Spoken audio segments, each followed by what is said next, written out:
سنتے تھے اور اس کو درمیان میں نہیں ٹوکتے تھے، تا وقت کہ وہ اپنی بات مکمل کر لے تو پھر جواب دے دیں۔ تو یہ سنت بھی ہے کہ خاموشی سے اگلے کو سنا جائے۔ ہمارے یہاں بھی ایک اور چلن نکلا ہے کہ ہم جب کوئی بات کر رہا ہے تو اس کو ٹوک دیں گے، درمیان میں اس کو کٹ ان کریں گے ہم۔ یہ نہیں ہونا چاہیے۔ سنت یہی ہے کہ پہلے بولنے والا اپنی بات مکمل کر لے، پھر ہم بولیں۔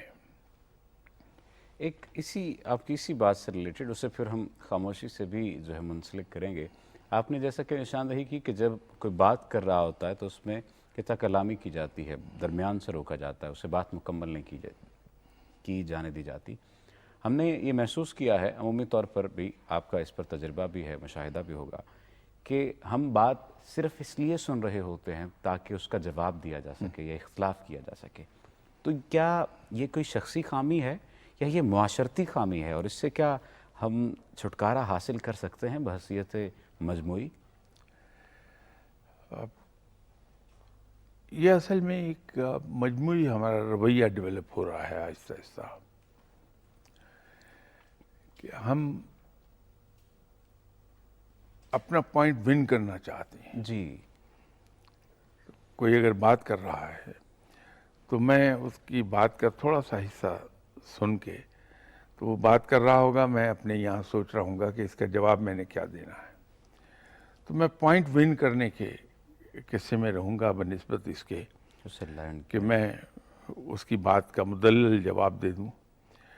اور جب ہم پوائنٹ ون کرنے کی کوشش کرتے ہیں تو ہمارا لب و لہجہ بلند بھی ہوتا ہے اور ہماری باڈی لینگویج بھی تھوڑی سی ایگریسو ہوتی ہے۔ تو سننے والا آدمی اگر مہذب ہے اور سننے والا آدمی پڑھا لکھا ہے، لرنڈ ہے، تو وہ خاموش ہو جائے گا۔ لیکن اس خاموشی کا مطلب یہ نہیں کہ ہم نے اسے کنونس کر لیا۔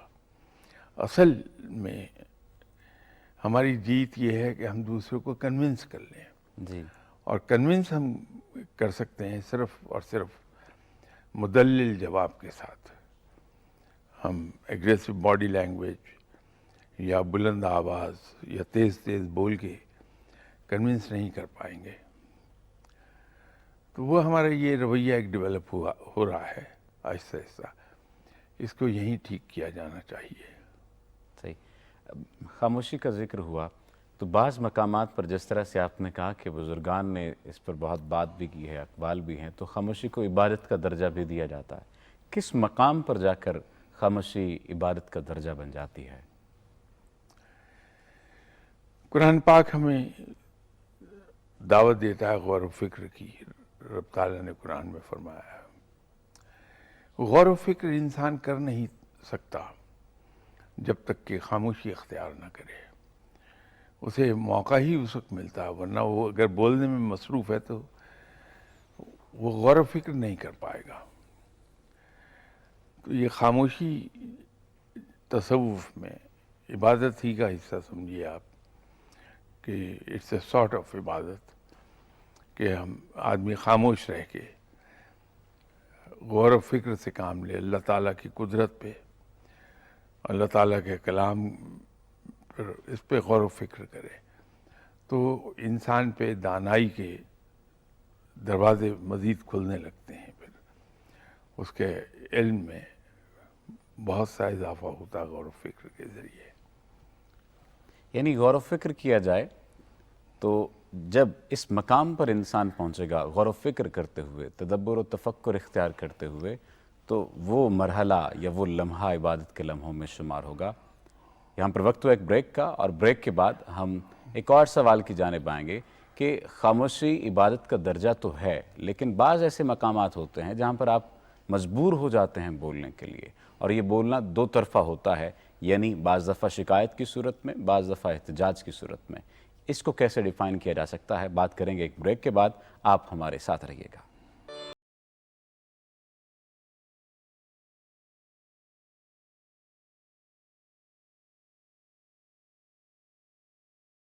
ناظرین، بریک پہ جانے سے پہلے خاموشی عبادت ہے، اس بات پر ہم شاہ صاحب سے جان رہے تھے کہ کس طرح سے عبادت ہے، اور ہماری رہنمائی ہوئی کہ جب انسان تدبر و تفکر اختیار کرتا ہے، اور چونکہ قرآن پاک میں تدبر اور تفکر اختیار کرنے کی تلقین کی گئی ہے، تو جو قرآنی احکام کو مانے گا وہی معاملات عبادت کے زمرے میں آ جائیں گے۔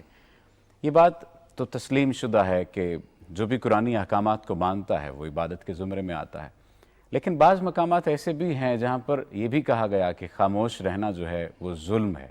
وہ کون سے مقامات ہیں اور اس میں کیسے تفریق پیدا کی جا سکتی ہے اور کنٹرول کیسے کیا جا سکتا ہے؟ ظلم کے جواب میں خاموش رہنا ایک بڑا جرم ہے، لیکن یہ کیا ضروری ہے کہ اگر میں کسی بات پر احتجاج کروں، کسی بات پر ظلم ہو رہا ہے اس کے خلاف آواز بلند کروں، تو میں دوسروں کے لیے تکلیف دہ ہو جاؤں؟ یہ کیا ضروری ہے؟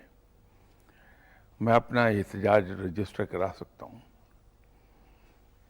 بہت نرم لہجے میں بات کر کے میں ظلم کے خلاف اٹھ کے کھڑا ہو سکتا ہوں اور اس ظلم کو ہاتھ سے روکنے کی کوشش کر سکتا ہوں، زبان سے روکنے کی کوشش کر سکتا ہوں، لیکن اس تمام کوشش میں بھی میں ایک مہذب انسان کے سے رویے کو اختیار کر سکتا ہوں اور وہ احتجاج بہت زیادہ ایفیکٹو ہو جائے گا۔ جی، شروع میں لگتا ایسا ہے کہ اس کا کوئی اثر نہیں ہو رہا، لیکن در حقیقت اس کا بہت اثر ہوتا ہے۔ تو احتجاج کے موقع پر یا ظلم کے خلاف آواز اٹھانے کا اگر کوئی موقع آیا تو وہ واقعی جرم ہے خاموش رہنا، لیکن احتجاج کا اور اس ظلم کے خلاف کھڑے ہونے کا طریقہ بھی ایسا ہونا چاہیے جو دوسروں کے لیے باعث تکلیف نہ ہو، اور میں اخلاق کے دائرے سے کے باہر بھی نہ نکلوں، اس کے اخلاق کے دائرے کے اندر رہتا ہوا بھی میں بڑی خوبصورتی سے احتجاج کر سکتا ہوں۔ یہ کیا ضروری ہے کہ احتجاج کرتے ہوئے میری گردن کی رگیں پھول رہی ہوں، میں کرسی سے 6 انچ باہر اچھل رہا ہوں اور ہوا میں بازو لہرا رہے ہوں میرے، میں اس کو بڑے مہذب طریقے سے بھی کہہ سکتا ہوں اور وہ زیادہ اثر رکھے گا۔ یعنی آپ یہ کہہ رہے ہیں کہ احتجاج اگر تمیز، تہذیب اور خاموشی سے قریب ترین رہ کر کیا جائے تو یہ زیادہ اثر رکھے گا، لیکن مجموعی رویے کی جس طرح سے ہم پہلے بات کر رہے تھے اور آپ نے پروگرام کے پہلے حصے میں یہ بات کہی کہ ہمارا جو مجموعی رویہ ہے وہ اسی طرح سے ڈیولپ ہوتا چلا جا رہا ہے کہ ہم یہ سمجھتے ہیں کہ جتنا زیادہ اونچا بولیں گے اتنا زیادہ ہمیں حق حاصل ملے گا یا بہتر طریقے سے ہم اپنا حق حاصل کر پائیں گے۔ دیکھیے، الحمدللہ میں، آپ اور ہم سبھی جس دین کے پیروکار ہیں، یہ واحد دین ہے، واحد ضابطۂ اخلاق ہے، ضابطہ حیات ہے، جو جنگ کے اندر بھی ایک ضابطۂ اخلاق کو فالو کرنے کی تلقین کرتا ہے، حکم دیتا ہے۔ بالکل ایسا ہے، بے شک۔ جنگ میں بھی مسلمان صرف اس وقت تک پوری شدت سے لڑتا ہے جب تک کہ دشمن نے ہتھیار اٹھایا ہوا ہے۔ جی، وہی دشمن جس کے خلاف آپ اتنے بے جگر ہو کے لڑ رہے ہیں، اگر وہ ہتھیار ڈال دے تو آپ سے زیادہ مہربان آدمی اس کے لیے کوئی نہیں ہوگا۔ جی، اگر وہ گھر کے اندر داخل ہو کے دروازہ بند کر لے تو ہمارا دین ہمیں اجازت نہیں دیتا کہ اس کو کچھ کہہ سکیں۔ ایسا نہیں ہے کہ ہم اس کا دروازہ توڑ کے داخل ہو جائیں۔ ہمارا دین اس چیز کی بھی اجازت نہیں دیتا کہ جو علاقہ ہم نے فتح کر لیا اس میں ہم بلڈنگز کو مسمار کر دیں۔ ہم درختوں کو نہیں کاٹ سکتے، کھڑی فصلوں کو نہیں جلا سکتے، بالکل ایسا ہے۔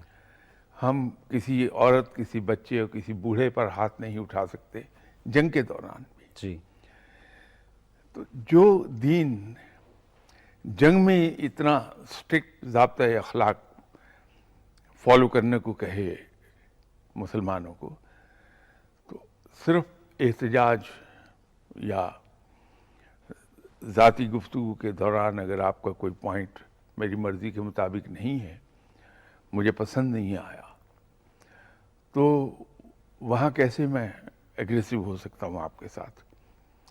تو وہاں بھی مجھے تحمل کا مظاہرہ کرنا ہے، ایک بردباری کا مظاہرہ کرنا ہے۔ آپ کی بدترین بات کے جواب میں بھی میں اگر مسکراتا ہوا اس کا جواب دے دوں، تو میرے خیال میں اس سے اچھا انتقام میں آپ سے لے نہیں سکتا۔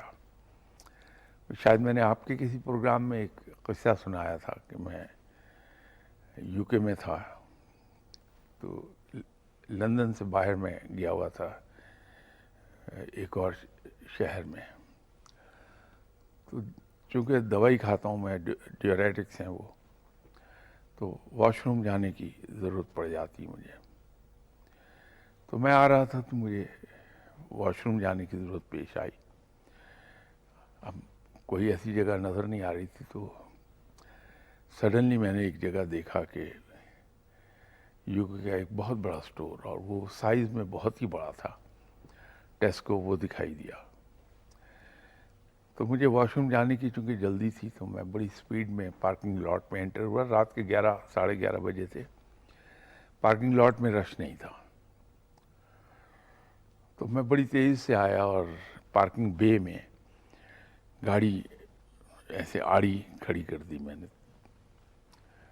تو اس کا پچھلا ویل ساتھ والی بے میں گیا اور اگلا رائٹ ویل ایک اور یوں اس بے میں۔ انداز سے کھڑی ہوئی ہے جی۔ میری بدقسمتی کہ وہاں ایک انگریز اپنی گاڑی پارک کر کے جا رہا تھا، انہوں نے کھڑے ہو کے میری گاڑی کو یوں دیکھا بڑے غور سے، اور مسکراتے ہوئے ہنستے ہوئے کہا کہ wow, I have never seen such a good parking. وہ کچھ اور بھی کمنٹ کر سکتا تھا، لیکن ہنستے ہوئے جس انداز میں اس نے مذاق میں بات کہی، میرے پسینے چھوٹ گئے اس سردی میں بھی۔ تو ہم اگر تحمل سے ایک بات کہہ دیں، اس کا اثر بہت ہوتا ہے۔ اچھا، ایک ریسرچ یہ آئی کہ جو بھی ملازمین بریک کے دوران، ڈیورنگ بریک فرض کریں سگریٹ پینے کے لیے بھی باہر گئے ہیں، تو وہ جتنے انٹر کنیکٹڈ ہوتے ہیں وہ زیادہ ترقی کر پاتے ہیں بنسبت ان لوگوں کے جو کہ اندر بیٹھے کام کر رہے ہوتے ہیں۔ تو اس کو ان کی کمیونیکیشن سکلز کی مہارت کہا جانا چاہیے کہ اس وجہ سے وہ ترقی کر گئے، اور دوسری جانب وہ جو اندر بیٹھے ہوئے وہ اپنے کام میں جتے رہے، وہ اس طرح سے ترقی حاصل نہیں کر پائے۔ اس پر کیا کہتے ہیں آپ؟ صفدر صاحب، 56 سالہ پریکٹیکل لائف میں جو آبویسلی نوکری ہی پہ محیط ہے، میرا تجربہ شاید اس سے مختلف ہو، تھوڑا سا مختلف ہو گیا۔ جی۔ یہ وقتی طور پر تو انسان کو لوگوں میں مقبول کر دے گی یہ بات کہ بڑھ بڑھ کے باتیں کی جائیں،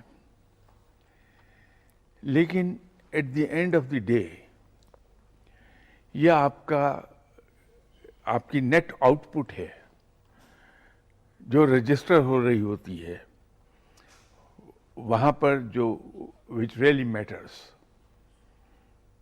کیونکہ آپ کا جو کام ہے